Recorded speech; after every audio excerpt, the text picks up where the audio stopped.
सुखदेव जी कहां जाते हैं? जिस घर में गाय है।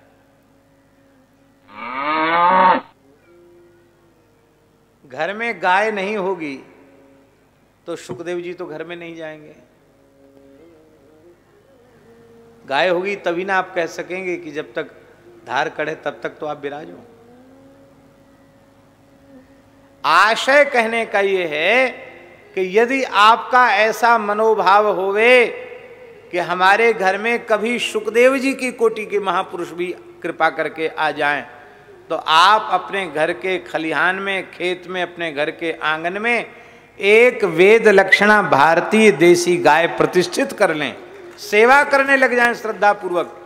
कभी न कभी सुखदेव जी की कोटि के कोई दिव्य महापुरुष अवश्य ही अहेतु की कृपा करुणा करके पधारेंगे, और यदि आपने उनका आतिथ्य कर लिया तो आपका जीवन सफल हो जाएगा, आपका गृहस्थाश्रम धन्य हो जाएगा। हमारे घर पर दिव्य महापुरुषों का पदार्पण हो, इस भाव से भी अपने घर पर भारतीय वेद लक्षणा देसी गाय रखनी चाहिए। हमारे पूज्य गुरुदेव श्री पहाड़ी बाबा महाराज, खाकचौक वाले महाराज जी बहुत उच्च कोटि के त्यागी, तपस्वी, गोभक्त महापुरुष थे। जिस दिन उन्होंने स्वेच्छा से भगवत धाम गमन किया है, उस दिन भी अपने हाथ से गाय को हरा खिला करके तब गए वो भगवत धाम। उस दिन नहीं, भगवत धाम जाने के मुश्किल से आधा घंटे पहले अपना आसन देखा, कुछ पैसे आसन के नीचे निकल आए, कंबल के नीचे, वो सब झाड़ दिए। जाओ जाओ, बढ़िया बढ़िया हरा हरा पालक ले आओ, बथुआ ले आओ, जो भी हरी पत्ती का ले मिले ना सामान बाजार में, तुरंत ले आओ। विद्यार्थी को दिया और तुरंत ताजा ताजा हरा लेके आए, सब गायों को खिलाया। फिर स्नान किया, स्नान का आधा घंटे में भगवत धाम चले गए, भगवान नाम लेते लेते अंतिम क्षण तक गो सेवा की।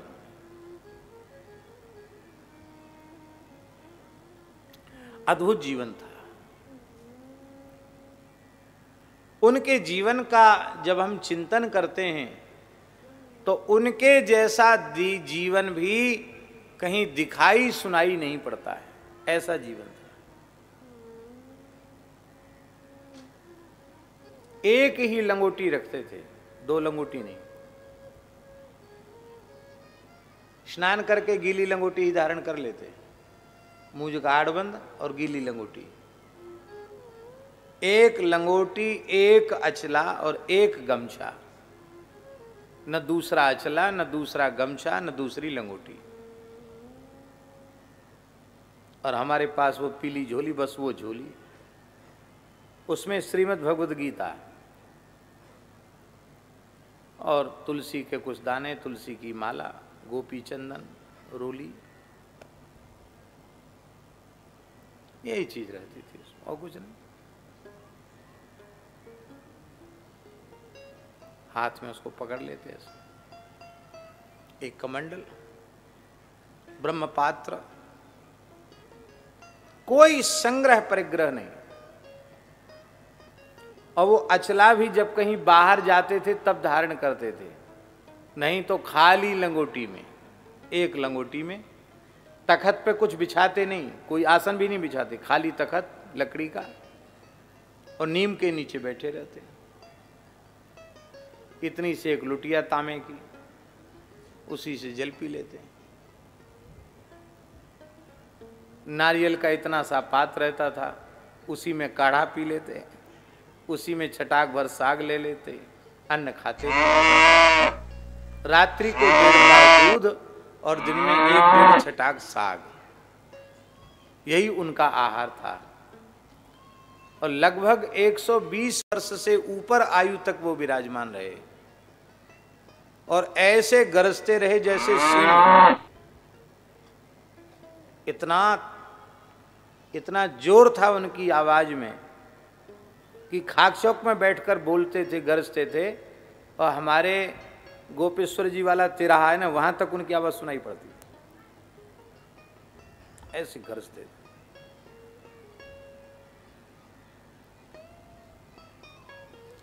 महान योगी, महान समर्थ पुरुष थे। गाय के दूध को छोड़ के और कोई आहार नहीं था उनका, बस 1.5 पाव दूध रात को, वो भी पक्का। दिन में कभी गर्मी हो दही ले लेते थे, छाछ नहीं लेते थे, दही ले लेते थे, कभी कभी दही ले लेते, सवेरे दही ले लेते। और तपस्या ऐसी अद्भुत थी, नासिक कुंभ में गए तो हमसे बोले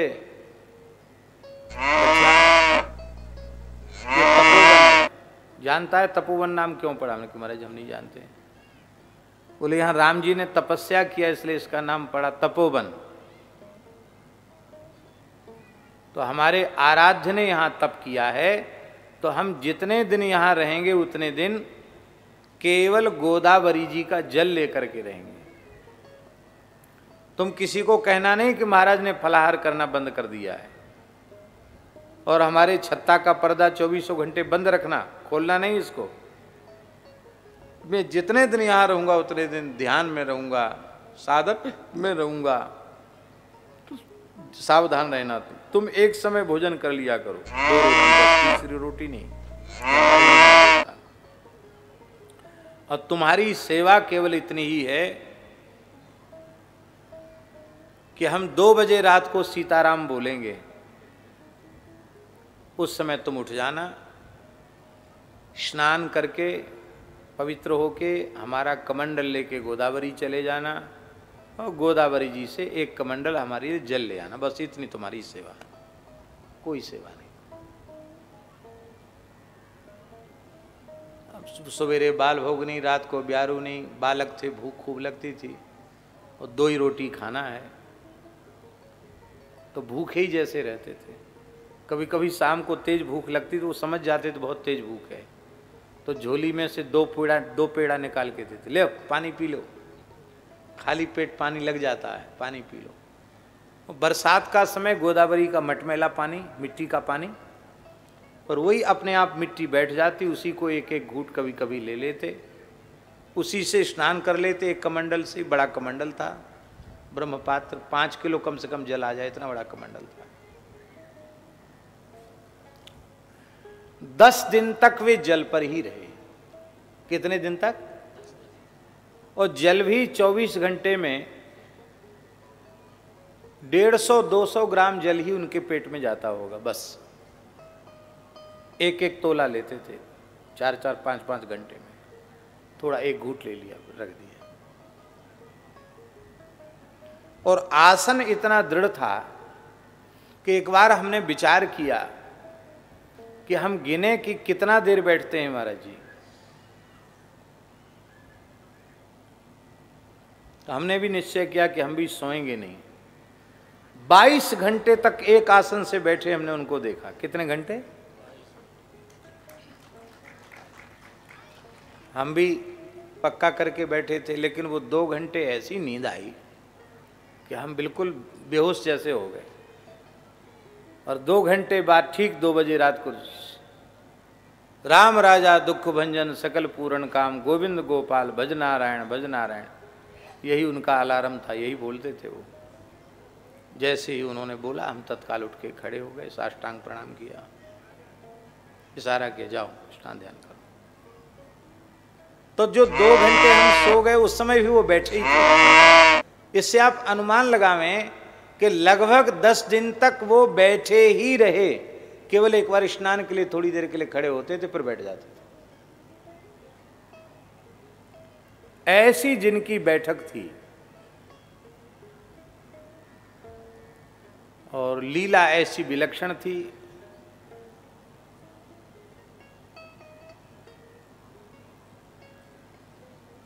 कौन सी सन की बात होगी, सन में बार बार भूल जाता हूं। माने नासिक कुंभ जो अभी गया है ना, इसके 3रे कुंभ की बात है। अब जो कुंभ आएगा हमारे सामने वो 4था कुंभ होगा, हैं? हाँ। तो विलक्षण महाराज जी का व्यक्तित्व था। उसके बाद महाराष्ट्र भ्रमण था, कुंभ से हम लोग गए। हाँ, तो महाराज जी ने पूरे कुंभ का जरा किया था, पूरे कुंभ का जरा।